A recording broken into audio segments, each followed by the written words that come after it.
Doctora, Hola, ¿me escucha bien? Hola, ¿cómo está? ¿Me escucha bien, verdad? sí, sí, sí. Tú también, Ah, ¿verdad? sí, sí, sí, la escucho perfecto. Ok. Doctora, pues muchísimas gracias por estar aquí, por obsequiarnos también su tiempo.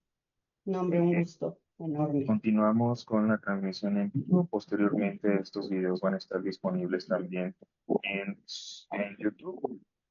Doctora, pues vamos a recordarle al público, a nuestro actual público aquí en la sala y también en Facebook y también a nuestro eventual público que estamos desarrollando la jornada de cafés científicos virtuales sobre enseñanza de estudios literarios 2026 que hemos venido trabajando desde el martes 9 al día de hoy, jueves 11 de junio, en modalidad virtual.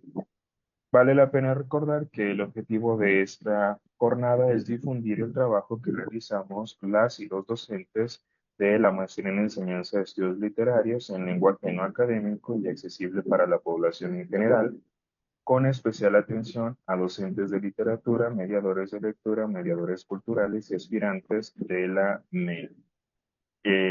Hemos tenido conversaciones muy ricas, muy bonitas y muy diversas sobre las diversas áreas de cada una y de cada uno de los profesores. Algunos han presentado diapositivas, otros no. Más bien han dedicado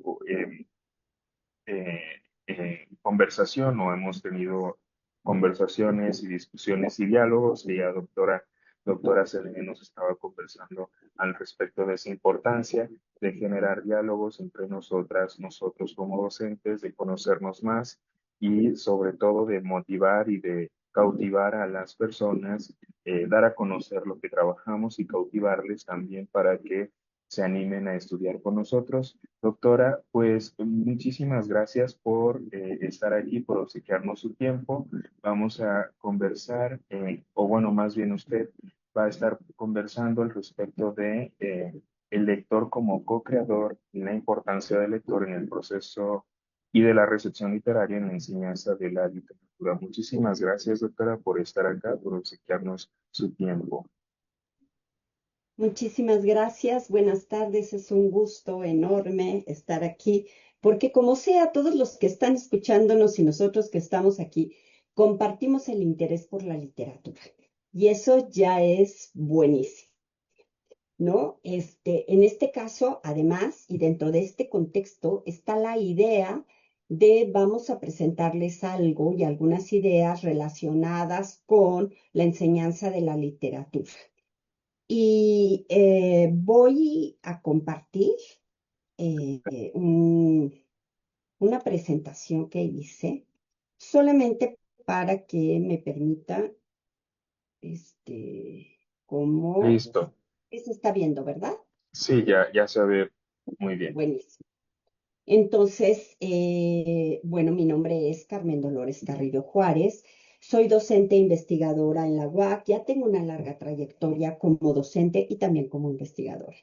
Y una de las cosas buenísimas que mueven y que me da la impresión, o por lo menos en mi caso, es saber que en la medida en que comprendemos más aquello que estamos enseñando, nos vamos llenando de más entusiasmo que también somos capaces de transmitir a nuestros estudiantes. Muchas veces preguntamos, ¿y por qué no leen o por qué no quieren leer? Y claro, eso siempre es un asunto que al que le estamos dando vuelta, porque las generaciones muchas veces nos presentan algunos problemas para que se interesen siquiera en leer.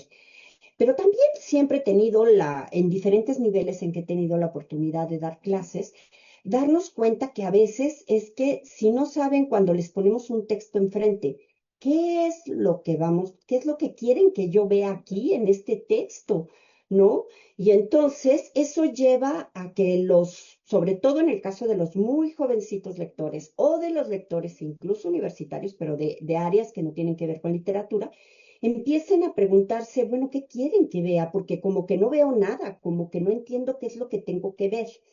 La mayor parte de las veces se piensa que solamente se trata de contar la anécdota, de qué trató la novela o de qué trató esta obra de teatro y que allí queda todo. Y por supuesto que no. Entonces, bueno, en este caso, y digo por supuesto que no, aunque también esto es algo en lo que le podemos seguir dando vuelta y revisando desde diferentes ángulos para saber qué es lo que en la literatura está representado. Acciones, tipos de personajes, situaciones culturales, etcétera. Y es entonces allí que una buena guía puede conducir a que los lectores vayan comprendiendo más qué hay allí, qué es lo que hay allí en ese texto, qué es lo que me gusta, qué es lo que yo quiero, en un momento dado, por dónde quiero conducir a mis estudiantes, qué ciertas herramientas, porque aquí siempre tendremos que estar pensando en términos de el lector al que nos estamos, digo, o bueno, del estudiante más bien, ahorita empiezo con el lector, del estudiante al que nos estamos dirigiendo, qué nivel de estudios tiene, y también en el caso de que lleguen a ser universitarios, entonces, qué cosas ellos pueden estar manejando y qué no. ¿Qué puedo seguir como de manera más, más dura, como decía hace rato el doctor Jonathan, para trabajar con ellos, por ejemplo, si estoy trabajando con chicos de literatura, pero si estoy trabajando con otros, entonces viene al caso que a lo mejor yo modere algunos elementos y solamente utilice ciertas herramientas. Esto es algo que tendremos que ir decidiendo qué es lo que quiero, cuál es el objetivo, cuál es mi propósito, qué quiero lograr, con quiénes quiero lograr qué cosa. Y aquí es donde entonces nosotros podemos ir mejorando. Una de las cosas que es muy interesante pensar, y miren que no fue nada fácil para la propia crítica literaria, es darse cuenta de la importancia del lector. Todavía esto empieza a surgir con más fuerza hasta los años 60 del siglo XX. Antes era como que si yo sabía quién era el autor y yo leía el texto, con eso estaba suficiente. Si el autor había dicho que su texto decía esto y solo eso y que solo esto, ya nada más se trataba de repetir lo mismo. En los años 60, entonces va a surgir esto que va a ser la estética de la recepción. Y además empieza a surgir, piénsenlo, años 60, un momento en el que hay como toda una revuelta contra la autoridad en diferentes ámbitos. Puede ser autoridad política, puede ser en este caso en autoridad familiar, puede ser en este caso autoridad literaria. Y entonces parecía que no, que los estudiantes no tenían más que repetir, si estudiaban literatura, no era más que repetir lo que ya se había dicho, porque ellos ahí no tenían vela en el entierro. Aquí va a incorporarse este elemento importantísimo que es el lector. Y si bien yo no soy de las entusiastas que cree que con cada lector hay una lectura distinta, sí hay que decirlo que entonces luego hay este tipo de lectores que van a preguntar a los textos ciertas cosas, es decir, ¿qué quiero ver? ¿Qué es lo que quiero saber que hay aquí en el texto? Se hace uno una pregunta, viene una serie de cuestiones metodológicas y entonces, metodológicas, ni crean que tan complicado, pero sí una serie de preguntas que uno dice, ¿qué quiero notar aquí? Y entonces uno empieza a analizar y a revisar qué es lo que uno quiere ver. En el caso del lector como co-creador, bueno, hay veces que tenemos lectores, digamos, generales, donde en ese caso a veces nuestras entradas a los textos son pues más yendo sobre las anécdotas, ¿no? Sobre ciertas cosas.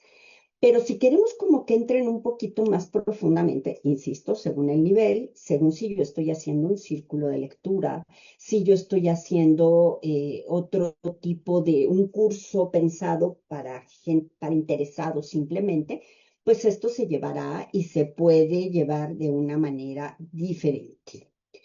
Voy a tomar este poema, estas dos estrofas de José Emilio Pacheco, que nos van a permitir como comentar algunas cosas.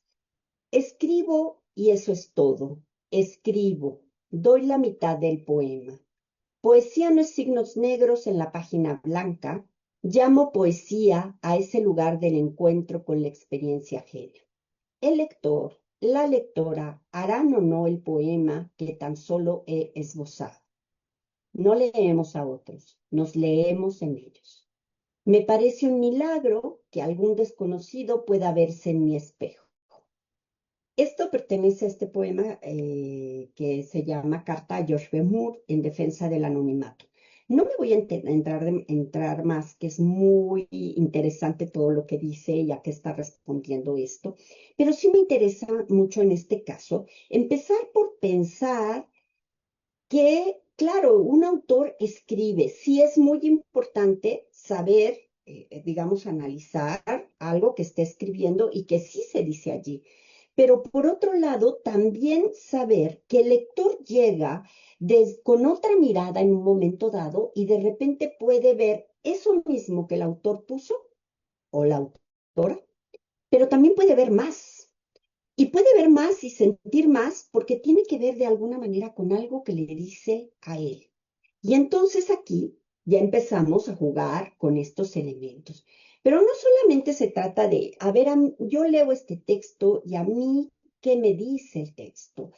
Es también tener en un momento dado, cuando nosotros estamos enseñando literatura, también tenemos que aprender a tener a la mano ciertas cuestiones teóricas o ciertos aspectos de análisis que los tenemos que tener allí listos para decir, a ver, de estos me voy a valer para establecer, por ejemplo, una serie de ejercicios donde yo quiero que el narrador, el lector note, ¿no? Y entonces que se vaya más despacio para que pueda notar otros elementos. Y sí, a partir de esa intuición inicial, la intuición inicial de un lector es fundamental.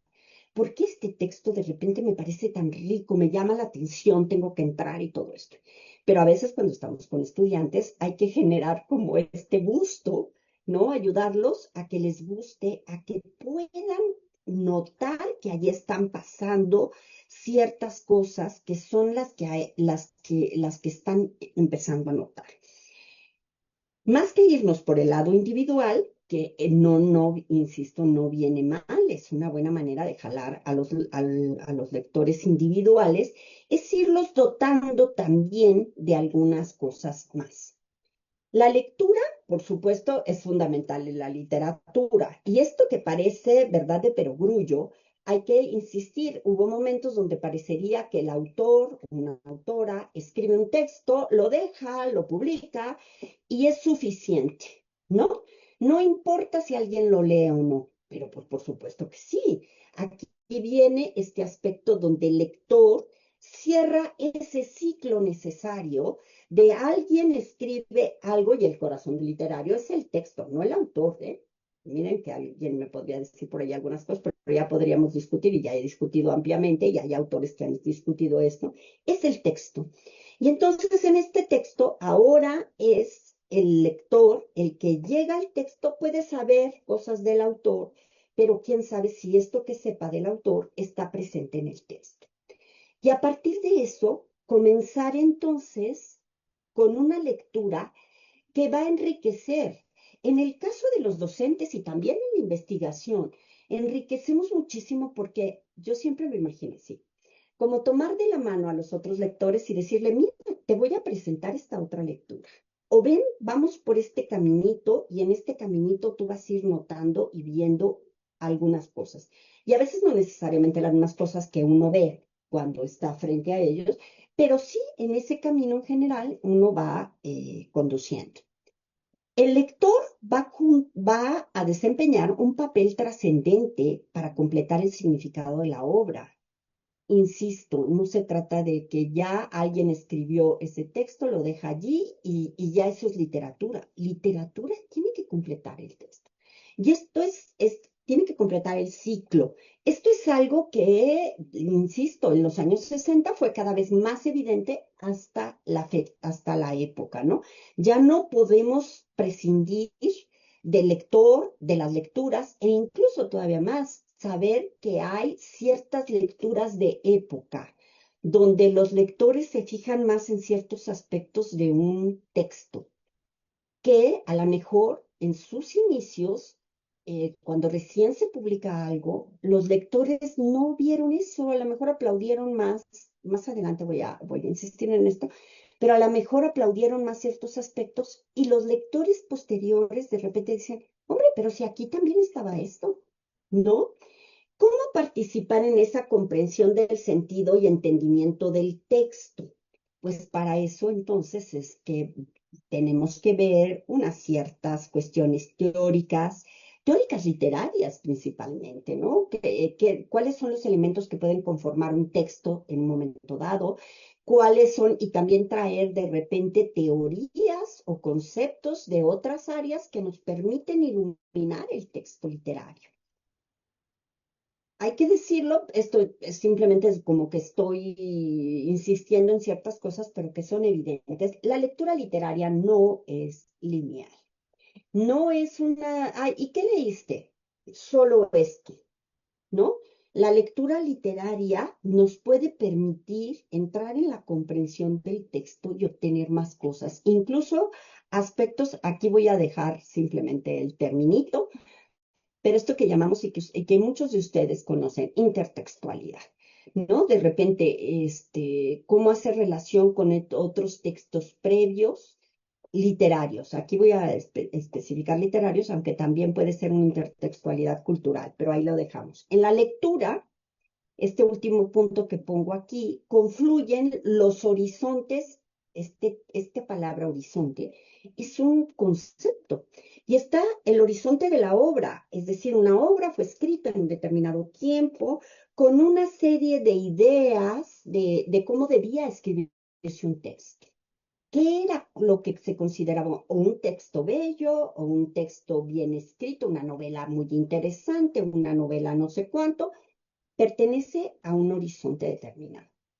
Y a veces ese lector lee desde ahí, ¿no? Porque pertenece a ese mismo horizonte y entonces no puede no serle tan complejo notar cosas que hay en la obra. Pero ¿y qué tal que el lector está en otro contexto, en otro horizonte?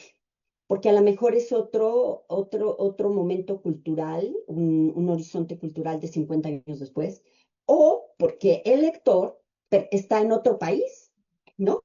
Y entonces también ahí tenemos una serie de cuestiones que hay que, cuando estamos investigando, en el caso de cuando estamos investigando, yo creo que también cuando estamos dando clase, comprender esto para después poder hacer que no reduzcamos lo que dice una obra a lo que en la actualidad se dice que tiene que tener una obra o que los personajes deberían actuar de determinada manera. Y entonces ya no estamos como utilizando la literatura para decir quién sabe qué otra cosa, menos lo que hay en el texto. Hay que voltear a ver el texto. Sí con libertad, sí con estas cosas, pero ver que allí hay algunos elementos que se quedaron en el texto, porque cuando el autor o la autora lo escribió, pensaba que la realidad era así, que las cosas eran así. Y entonces cuando lo escribe, ven como normal, por poner un ejemplo, que los personajes femeninos se conducen de determinada manera y que los personajes masculinos se conducen de determinada manera. Pero hoy ya estamos en otro entendido y entonces cuando volteamos a ver aquello nos parece horrible, pero no se trata de ir a darle de manazos a la obra que se escribió hace mucho tiempo, sino de notar que están en un horizonte distinto y que nosotros ahora, ya conscientes de este otro horizonte cultural en el que estamos, observamos que ahí hay cosas que no está, que nos permiten mostrar cómo había como una suerte, de cosas que no debían ser, ¿no? Que hoy nos complica. Aquí les estoy poniendo lo que, por ejemplo, en los años 60, cuando surge la estética de la recepción, se empieza a poner en tela de juicio y una de estas es, de manera muy interesante, se cuestiona esta concepción atemporal, cerrada y definitiva de la obra, ¿no? No hay una sola manera de decir, ah, bueno, ya sé que el Quijote, ¿para qué lo leo? Si ya sé que el Quijote es esto del realismo y el idealismo y solamente así, espérense tantito. La realidad es que se ha venido leyendo así, pero la realidad es que también hay otras lecturas que se pueden hacer. y que nos permiten observar toda la riqueza del Quijote que hay allí. Esto solo por poner un ejemplo. Entonces, en este sentido, la recepción definitiva no la hay. Vendrán otros lectores desde otro horizonte y van a observar o les interesa observar ciertas cosas y ya no necesariamente los lectores inmediatos de cuando se escribe el texto están allí. A esto le llamamos horizonte, se van a generar horizontes de expectativas en los lectores.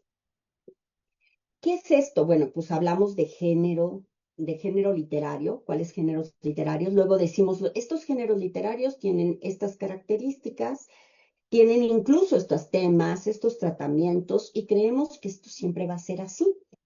Pero esto tampoco es así, ¿no? No siempre es así. Y de repente tenemos escritores actuales tomando ciertos géneros literarios que los van a modificar. Y nuestros estudiantes que viven ahora sí que propios del siglo XXI, están teniendo toda una serie de ideas con respecto a ciertas cosas y de repente dicen, bueno, usted me dice que tiene tales características, pero yo en este texto veo alguna, pero otras ya no. Y entonces allí podemos empezar también a ver que esos horizontes se van a modificar. Les estoy poniendo una fotografía, son de algunos libros míos, solo por comentar alguna cosa de esto y de hablar un poco de la recepción. Por ejemplo, este libro de José Emilio Pacheco, Tarde o Temprano, es sobre su poesía y entonces también, además de que él escribe metapoemas en los que va a estar hablando sobre o pensando o escribiendo, alrededor de cómo la poesía también, la forma de escribir poesía envejece, o una serie de cosas. También escribe sobre otros temas, como el tema histórico, o su propia manera de escribir poesía. Yo le llamé, y así lo han aceptado como muchos colegas investigadores de poesía, el coloquialismo. Y entonces tenemos una poesía coloquial que de repente no fue tan aceptada porque decían, ¿y aquí dónde está? ¿A dónde está lo poético? ¿No? Y entonces eso fue precioso para mí porque me permitió reflexionar mucho, etcétera, alrededor de esto, del cambio poético y en este caso en específico de la poesía de José Emilio, más la poesía que se estaba escribiendo en Hispanoamérica. En el caso, por ejemplo, que les estoy poniendo acá, ustedes van a notar aquí algo en especial. Este, que es como una cajita feliz, digo yo, incluye una obra de Rulfo que no se estaba aceptando. Parecía como catecismo, se repetía que Rulfo solamente había escrito dos obras, Pedro Páramo y El Llano en Llamas, y se estaba dejando afuera una obra importante, El Gallo de Oro. El Gallo de Oro que era visto como con cara de, pero pues como no es lo mismo que Pedro Páramo, y como no tiene todos esos elementos que ya habíamos aplaudido, entonces, como que le quedó mal, como que eso no es. Tuve el gusto de escribir sobre eso, etcétera, y de hacer un capítulo de un libro especializado todo dedicado a esto. Y cuando la Fundación Rulfo decidieron hacer toda la obra de Rulfo, incluyeron el Gallo de Oro. Y estoy más que feliz porque además también me dan ahí un reconocimiento y crédito por esto. Pero lo que importa aquí, para lo que yo estoy comentándoles, es esta cuestión de la recepción literaria. Ya podríamos decir, ¿y por qué no notaron que esa novela o novela corta, si le quieren llamar así, era muy buena? Porque estaban los lectores inmediatos pensando simplemente en que tenía que, si Rulfo escribía otra cosa más, tenía que ser Pedro Páramo 2, Pedro Páramo 3, algo así, ¿no? No sé.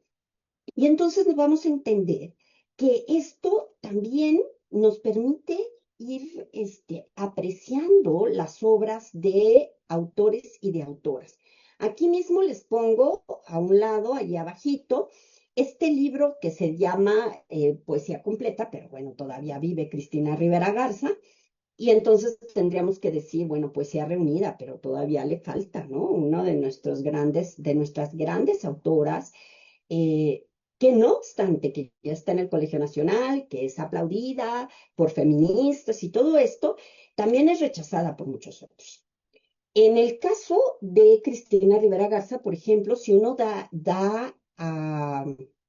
lleva a sus estudiantes para apreciar, por ejemplo, qué hay en la poesía de Cristina, también hay que pensar y reflexionar qué es lo que en general se maneja como poesía y qué hay aquí que es poesía as- siguiendo a esta o no tiene que ver con la poesía que antes nos habían enseñado que eso era poesía, que también tengo que decir que eso cambia. Bueno, pues aquí tenemos el caso de Cristina Rivera Garza, una poesía que por supuesto nos lleva a cuestionarnos y a revisar, y para poder hablar sobre ella, entonces a lo mejor tenemos que hablar sobre parámetros poéticos distintos. Esto me encanta. Y luego otro que ustedes de esta autora acaban de oírle al doctor Pache, Gabriela Damián Mirabetti, que es una autora buenísima, es poco, pero que nos lleva a cuestionarnos sobre algunas cosas. Ahorita les voy a contar. Yo en este momento estoy trabajando un proyecto de investigación justo sobre este libro de cuentos que se llama La canción detrás de todas las cosas. Es una delicia. La calidad de su narrativa y y sus descripciones y los problemas en los que los mete, no saben, es una cosa buenísima. Fíjense nada más, nada más para decirles algo, ahorita sigo, pero dije, esto sí se los tengo que enseñar para que vean a qué me refiero. Fíjense que al índice le va a llamar mapa de navegación y vean cómo lo pone. Y entonces así, de manera general, se los pongo aquí. Para mí como lectora y para cualquiera de ustedes como lectores, nos lleva y nos pone en complicaciones. ¿Y por qué lo pone de esa manera, no? De entrada, ¿y por qué lo pone de esa manera? ¿Y qué hago con esto? ¿Y de qué género narrativo estamos hablando? Recordemos que siempre las preguntas nos van a servir muchísimo para después investigar, revisar, escribir acerca de eso. Hay que preguntarnos. En vez de partir en otras épocas, yo cuando hice la licenciatura, partíamos de afirmaciones. Se hacía una afirmación, esto que se llama hipótesis, se hacía una afirmación y uno se quería dedicarse pues solamente a decir, vean que sí estaba yo en la razón. Ahora las preguntas nos permiten y las apreciamos muchísimo, porque también nos permite notar que a lo mejor lo que estábamos pensando de manera inicial quizá no estábamos tan en lo correcto y lo podemos modificar sin mayor problema y podemos seguir con nuestra investigación. O no. O nos puede permitir, al contrario, continuar y continuar escribiendo, reflexionando, pensando. Y en el caso de cuando estamos dando clases, cuando hacemos ejercicios y diseñamos estos ejercicios, tenemos que pensar, ¿y a dónde quiero conducir a mis estudiantes? ¿En qué quiero que noten, se detengan un rato, detengan la mirada un rato y lo reflexionen sobre eso? Porque, bueno, pues no pueden ver todo de golpe y porrazo, pero sí puede ser que en un momento dado se detengan en ciertos aspectos. Y eso de cuestionar, si yo me hago preguntas, yo que soy su docente, me hago preguntas, es más fácil que estas preguntas las extienda a ellos y que ellos también empiecen a dialogar y a compartir conmigo y compartamos en una charla o en una plática, en un análisis y que podamos enriquecer aún más. Incluso a veces, pues ustedes lo saben, no siempre tenemos todas las respuestas o no siempre tenemos todo tan claro y a la hora de dialogar con los estudiantes de repente dices, ah, caray, esto no lo había considerado, ¿no? A veces no, la mayor parte de las veces seguramente nosotros ya tenemos mucho más pensado ciertas cosas. Pero puede ser que sí, porque ellos están en un momento dado también puestos desde otro ángulo donde ellos empiezan a considerar y empezamos todos a charlar al respecto. Bueno, la recepción literaria que les pongo aquí a partir de estos textos también se modifica. Lo que les decía José Emilio Pacheco en un momento dado, empezó a ser muy criticado en los años 70 por algunos estudiosos de poesía, porque decían, no, es que esto ya no es poesía, qué lástima. Sus primeros libros fueron muy buenos, pero estos poemarios actuales ya no, porque no tenían la mirada adecuada para decir qué es lo que está haciendo. ¿Por qué el gallo de oro no? ¿Por qué la poesía de Cristina Rivera Garza? Un día se paró una persona en un seminario de poesía mexicana contemporánea, y después de que yo expuse algunas cuestiones sobre la poesía de Rivera Garza, se paró y fue y me dijo, pues mira, yo ya, un profesor en la UNAM, nos enseñó que la poesía de Cristina Rivera Garza es una porquería y no sé qué, claro, de un hombre a otro hombre y por supuesto sin decidir por qué se supone que iba a ser una. Yo no sé él por qué no me lo dijo, por ejemplo, cuando yo estaba exponiendo y viene el momento de las preguntas, porque no me hizo preguntas. Se esperó a que yo saliera y en el pasillo hacerme estas consideraciones. No significa que no pudiera yo comentarle cosas, pero yo creo que para el plan en el que estaba, pues no estaba en el plan esta persona de querer analizar juntos y de observar cuáles eran las cualidades poéticas de ese texto. En el caso de la canción Detrás de todas las cosas y de los textos que está escribiendo Damián Mirabete, también tenemos déjenme pasar más rápido, otras cuestiones que están pasando de manera muy interesante en la literatura. Puede haber, hace rato les mencioné, ahorita lo voy a insistir, puede haber cambios en los géneros literarios. Esto es interesantísimo. Les cuento rápidamente. Empecé a estudiar a Amparo Dávila y entonces empecé a notar que lo que Dávila hacía en muchos de sus cuentos, como literatura fantástica, estaba haciendo un manejo distinto de lo que Todorov decía que debía ser el manejo de lo fantástico. Entonces esto también me permitió, fíjense, en un texto concreto, me permitió a la hora de hacer revisiones decir, no, esto aquí no está funcionando así. ¿No? En vez de decir, como no cabe Todorov, Dávila no cabe en lo que dice Todorov como corset, quiere decir que entonces hay que voltear a ver el texto, no ponerle corsets, sino voltear a ver el texto. Y esto me ha llevado también a revisar otras cosas. También podemos considerar en el presente que la literatura mexicana tenía, que es fundamentalmente mi especialidad, es estar trabajando con la literatura mexicana.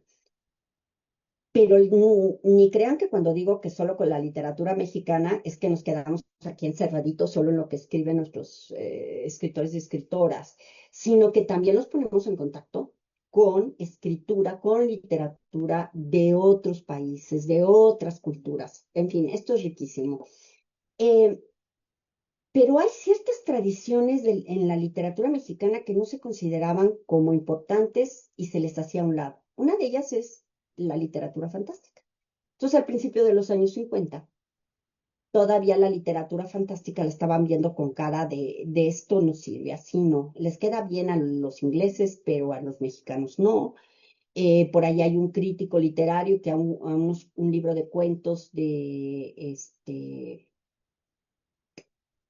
un libro de cuentos de Carlos Fuentes, dijo, esta es literatura de avestruz, o sea, como que la realidad ahí no llega y entonces no nos interesa. Pero esto empezó a modificarse.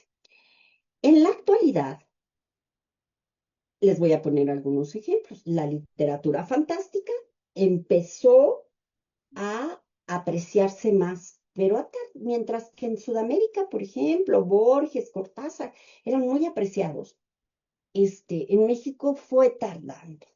En la actualidad, la literatura fantástica está siendo retomada sobre todo por escritoras, pero no únicamente. Y ahora dicen algunos de estos autores, de estos escritores y escritoras, ya no la reconocen como género literario, sino como lo fantástico. También tenemos el caso de ciencia ficción, que era un caso, a mí me sorprendió cuando me di cuenta que se estaba escribiendo ciencia ficción ya en México. Esto es interesantísimo. En el caso de Gabriela Damián Mirabete, por ejemplo, se vuelve súper interesante que se le está pensando a ella dentro de esto que le llaman ahora es como una categoría literaria muy amplia que hay que analizar. En esas estoy todavía, que es la ficción especulativa. Y la ficción especulativa, según esto, incluye ciencia ficción, literatura fantástica y otro tipo de cosas. Pero esto que se llama la canción detrás de todas las cosas, está haciendo cosas muy interesantes con los tiempos. Y entonces normalmente pensamos que si es ciencia ficción, se va a proponer hacia el futuro. Pero resulta que en la canción detrás de todas las cosas, ella está tomando cosas que pasaron en el pasado, que sucedieron en el pasado, y las está elaborando así. Entonces es muy peculiar. Por allí ahorita ando para elaborar mi nuevo proyecto de investigación. Si nos preguntáramos el estudio de la literatura, ¿para qué? No es solo para pasarla bien, no es solo porque es muy bien escrita, aunque sí, eso es importante para atraer, sino también porque nos ayuda a desarrollar la capacidad de comprender un texto literario. Y vuelvo a lo que decía al principio. En la medida en que comprendemos todos estos elementos que están allí cuando se narra, cuando se escribe poesía, cuando se escribe teatro, creo que vamos, además de disfrutando, comprendiendo más. Y la otra, muy importante, para quienes quieren pensar que la realidad está por separado y la literatura está de otro lado, pues no se equivoquen tanto. La literatura nos puede ayudar a comprender otros mundos reales, porque de alguna manera esa literatura, según la literatura que estemos revisando, está representando una manera de comprender la realidad y de suponer que así es la realidad. También la literatura nos da mundos posibles, lo que lleva en un momento dado también a replantearse qué es eso de la realidad que hemos supuesto que solo puede ser entendida de esta manera o de esta otra. La literatura nos abre pues las oportunidades también, no solo de disfrutar textos muy bien escritos o maravillosamente escritos, pongan ustedes el adjetivo o el adverbio que quieran, sino también de comprender y que nos deja, mientras nos estamos deleitando con esto, también la comprensión del mundo, de las propuestas que está haciendo, nos va moviendo hacia diferentes lados. Pues miren, por el momento creo que esto es lo que yo les puedo comentar en general sobre este tema que puede ser aplicado desde diferentes lados, pero que está muy en relación con justo la enseñanza de la literatura, que está muy en relación con, en todo caso, también la propia investigación literaria para abrir posibilidades de ver y de analizar la literatura como desde diferentes perspectivas. Y ya sea para quedarnos solo en un análisis o estudio inmanentista, es decir, solo para quedarnos en la pura obra y decir cómo está formada, o para después abrirlo y ser capaces de ver cuáles son las cuestiones culturales que están ahí, o para, en un momento dado también, ir estableciendo una historia de la literatura que complemente también, que se complemente, por ejemplo, con la escritura de autoras, que es muy importante. En fin, ya esto también lo podríamos hablar como más largamente. Como especialista, si me dicen, bueno, en general, ¿dónde estoy considerada? ¿En qué temas en especial como especialista? Sobre todo con la poesía de José Emilio Pacheco, con la literatura de los cuentos de Amparo Dávila también, también con Cristina Rivera Garza, que he venido escribiendo sobre ella en diferentes momentos, también con la escritura de Mario Bellatín, Y bueno, ahorita, como les decía, ojalá alguien se animara a que fuéramos juntos con algo de Gabriela Damián Mirabete, pero no es necesario tampoco que se vinculen de manera inmediata con lo que estoy investigando ahorita. Sería padrísimo, pero porque cuando uno está emprendiendo una investigación y esto no deja de haber este asunto sorprendente, ¿no? Que va uno encontrando cosas y se va uno maravillando de estas cuestiones. Gracias, doctor Jonathan, porque nos permite ver algunas líneas cuáles son mis líneas de investigación: literatura contemporánea y teoría y literatura mexicana del siglos XX y XXI. Y bueno, las oportunidades de tesis que podemos estar escribiendo. En este momento soy eh, la directora de tesis de María Beat, que está hablando sobre el poshumanismo y ella está revisándolo en un libro que es un libro que podríamos decir es una novela ilustrada dirigida un poco para niños, pero el autor dice que es para niños hasta de 98 años. Entonces, esto se puede abrir más. De tal manera que de verdad la literatura nos puede permitir estudiar como muchas cosas y pensarla sobre todo problematizándolo para decir, ¿qué haría yo con esto? ¿Qué podría yo, mis estudiantes, notar con esto? ¿Hacia dónde quiero llevarlos? Insisto, desde cuestiones eminentemente literarias, tenemos que partir de la literatura, porque por eso es en enseñanza de estudios literarios, pero también puede ser que que se les puedan ocurrir otro tipo de temas, de temáticas o de situaciones que quieren explorar, porque forma parte de alguna manera de su experiencia docente y que ustedes lo están problematizando. No sé si alguien quiera hacer alguna pregunta, comentario, lo que ustedes quieran sería para mí muy bueno, cualquier pregunta. Adel, ah, adelante, Dan. Sí, adelante, Dan. Muchas gracias, doctora Soler. Vamos a darle la palabra a Dan.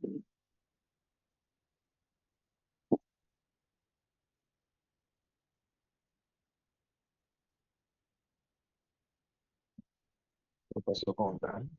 Porque no le pedí acceso. Bueno, Hola, ¿qué tal? Adelante. hola. Ay, hola, hola, buenas tardes. Hola, doctora Carmen, ¿cómo está? Espero esté muy bien. Estoy muy contenta por escucharlo una vez más. Yo fui con usted a tomar unas clases, bueno, me dio un semestre completo de literatura mexicana para el siglo XXI. Y yo nada más quería preguntarle si las opciones para poder, o sea, digo, no sé si esté dentro del tema, pero aprovechando que usted abrió como la puerta a hacer preguntas, eh, estas propuestas de trabajo solamente podrían enfocarse a nivel maestría, podría ser también a nivel licenciatura, doctora. Por supuesto que, miren, ustedes están en un punto que da para trabajos bastante complejos, ¿no? Es decir, por un lado van a terminar desarrollando una tesis con lo cual van a obtener el grado un posgrado que es el de maestría. Pero, por otro lado, ustedes pueden pensar que el contenido y todo esto que van a reflexionar es porque quieren enseñar algo en licenciatura o porque quieren enseñar algo a nivel estoy pensando en enseñanza media, media básica, es decir, secundaria o prepa. Ustedes, pues, no, tú puedes proponer lo que tú quieras, puedes decir, es decir, yo esto lo estoy proponiendo porque me veo dando clase a nivel de licenciatura o porque ya estoy dando clase a nivel de licenciatura. Y perfectamente tu propuesta puede ir hacia y pensarla y todo esto para dar clase en licenciatura. Por ejemplo, te cuento, María Beat da clases de literatura, sí, pero en enfermería, en la Facultad de Enfermería. Entonces, el perfil de los estudiantes a los que ella se dirige es otro, ¿no? Y además muy interesante porque nos ayuda también a llevar la literatura a gente interesada de en otros ámbitos y que no necesita a lo mejor hacer cosas de una manera tan compleja y todo esto, pero que nos viene bien. En este caso, tú puedes plantear también esto. No sé si me explico o tú me dices y yo continúo por ahí, seguimos platicando. No, sí, está perfecto, doctora. Muchas gracias. Ahora te cuento, no te veo, entonces vuelves a repetirme tu nombre. Soy Daniela Moreno, pero... Ay, hola, Dani. Sí se acuerda de mí. Hola. Claro, ay, qué gusto que estás interesada y porque en egresados de español tenemos, y egresadas de español, estudiantes muy interesantes como tú. Ay, doctora, muchas gracias. Ay, me dio mucho gusto que se acordara de mí. Le agradezco mucho su respuesta y siempre su accesibilidad. Muchas gracias. Muchísimas gracias, Daniela. Gracias, doctora. Bueno, pues no sé si alguien quisiera conversar algo más. Yo por ahí tengo unos comentarios, pero ya que se abrió el espacio, adelante. Si alguien tuviera algún comentario o pregunta de aquí de la sala o también de las personas que nos están escuchando en Facebook, adelante es el momento para conversar con la doctora Carmen. ¿Alguien se anima? Por aquí tenemos algunas personas que estuvieron, doctora, ayer en la sesión de- en la reunión informativa que tuvimos anoche, ayer en la tarde, de los aspirantes. Sí tuvimos ahí asistencia, interesante, me encantó. Y bueno, veo que hay algunos nombres por aquí y eso está padrísimo porque como que se van dando idea de qué tipo de proyecto podrían eventualmente proponer ahora que estamos con el proceso abierto para postulaciones. Doctor, a mí me parece muy interesante lo que nos presenta el día de hoy. Hemos venido escuchando pues a muchas y a los demás y a las demás profesoras de nuestro programa, cada quien con su perspectiva, con su manera, con su discusión, todas, desde luego, todas las conversaciones han sido muy interesantes. Y la conversación que usted nos presenta hoy, pues vemos que gira en torno al proceso de recepción, también a entender que si bien la literatura o el texto literario se utiliza con fines diversos, pues hay que tener o hay que considerar la importancia del texto en su naturaleza misma, ¿no? Entonces, como usted lo dice y lo propone. Eso también es muy importante, por ejemplo, al nivel que usted lo está observando y también aplicado con los textos que nos estaba presentando. Entonces, sí, es importante, como bien lo propone usted, pensar en que ciertos textos pueden ser utilizados, por ejemplo, para formar alguna ideología o para cambiar o algún pensamiento o trabajar algún tema concreto. Y eso es valiosísimo en términos del impacto social que podemos tener con el uso de la literatura, pero también es igualmente importante esa naturaleza propia del texto mismo y del proceso de recepción y del proceso de actualización que hacemos nosotros como lectores. Y desde luego también observamos, o bueno, observo las coincidencias del estudio de autores y autoras. Por aquí estaba usted conversando al respecto de Gabriela Damián Mirabete. Ayer tuvimos una lectura exquisita que nos ofrecía el doctor Pache, también de uno de sus poemas, me parece. Entonces, pues me encanta que tengamos la oportunidad de dialogar, de conversar al respecto de los temas que cada uno de los profesores trabajamos en el programa. Y bueno, eso permite abrir una ventana eh, para las personas que nos ven, las personas que nos ven actualmente y que nos estarán viendo eventualmente en Facebook y en YouTube, pues que vean que conozcan que en la UAC hacemos estas cosas, que tenemos estos docentes con esta calidad, que hacen investigaciones humanístico-literarias, y sobre todo también, como ya lo comentaba al inicio de mi intervención, pues que las personas que estén pensando en estudiar, ya sea la maestría o también incluso que se animen a estudiar la licenciatura en estudios literarios, que también tenemos ese programa en la facultad,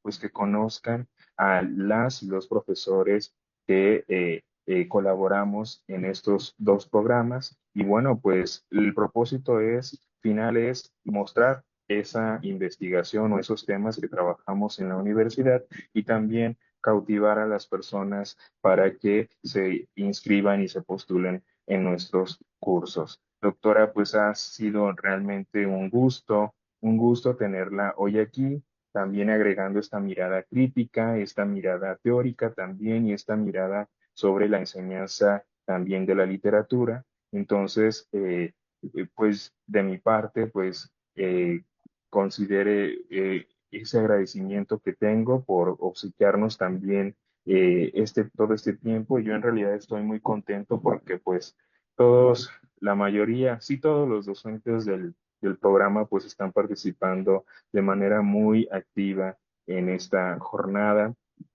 Y bueno, eso habla muy bien del trabajo que todos y cada uno de nosotros estamos realizando por el programa, para el programa y pues para continuar con mucha fuerza de cara hacia las siguientes generaciones. Entonces, muchas gracias, doctora.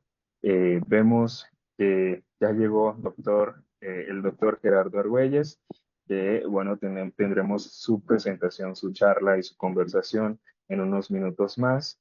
Em, si no hay otro comentario de momento, si les parece, podemos tomar un receso de 10 minutos Ujú. y empezamos, doctor Gerardo, en punto de las 6 de la tarde para continuar con su conversación.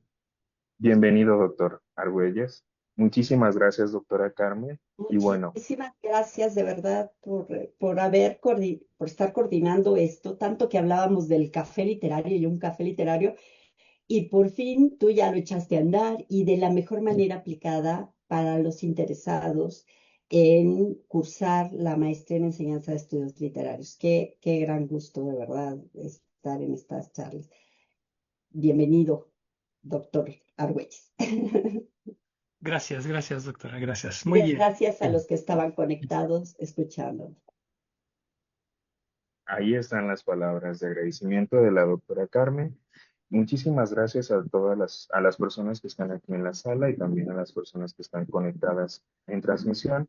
Vamos a tomar un breve receso de 8 o 9 minutos y en punto de las 6 vamos a reanudar con la conversación de nuestro querido doctor Argüelles, que ya está aquí acompañándonos. Magnífico. Vamos. Gracias, doctor. Chao. Volvemos en unos instantes.